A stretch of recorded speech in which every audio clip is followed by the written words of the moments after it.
ఖమ్మంలో బీఆర్ఎస్ నేతల దాడులపైన హరీష్ రావు స్పందించారు. కాంగ్రెస్ దాడులకు భయపడేది లేదన్నారు హరీష్. బాధితులకు సాయం చేసేందుకు వెళితే దాడి చేస్తారా అని ప్రశ్నించారు. ప్రశ్నించిన వారిపైన దాడులు చేస్తారా అంటూ మండిపడ్డారు. తెలంగాణ ఏ రాజ్యం నడుస్తోందన్నారు. ఇదేనా ప్రజాపాలన అంటూ హరీష్ రావు ప్రశ్నించారు. ఉద్యమంలో ఇంతకంటే ఎక్కువ దాడులను ఎదుర్కొన్నామన్నారు.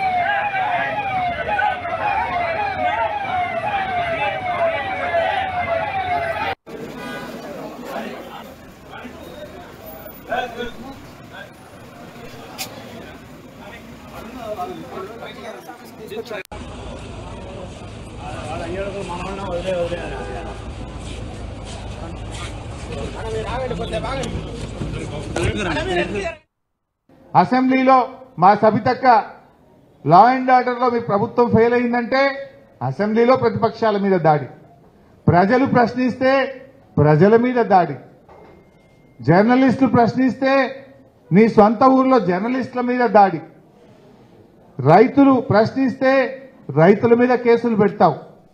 నిన్న వరద సహాయం అందలేదని అడిగితే పోలీసుల చేత లాఠీ చార్జ్ చేస్తావు. ఇవాళ సాయం చేయడానికి ఒక ప్రధాన ప్రతిపక్ష పార్టీగా మేము ఎమ్మెల్యేలం వస్తే మా మీద కూడా దాడి చేయిస్తారా? అంటే ఏందన్నట్టు మీరు ఏం రాజ్యం నడుపుతారు? ఇదే ఆ ప్రజాపాలన. మేమేం భయపడం. తెలంగాణ ఉద్యమంలో నీ తాత జేజమ్మలతో కొట్లాడిన చరిత్ర మాది. తెలంగాణ రాష్ట్రం తెచ్చిన చరిత్ర మాది. అసెంబ్లీలో మా సబితక్క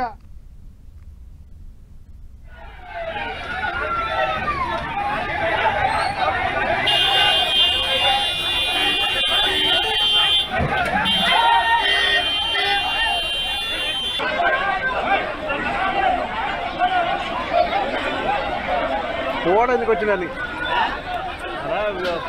పోవడం వచ్చిందిగా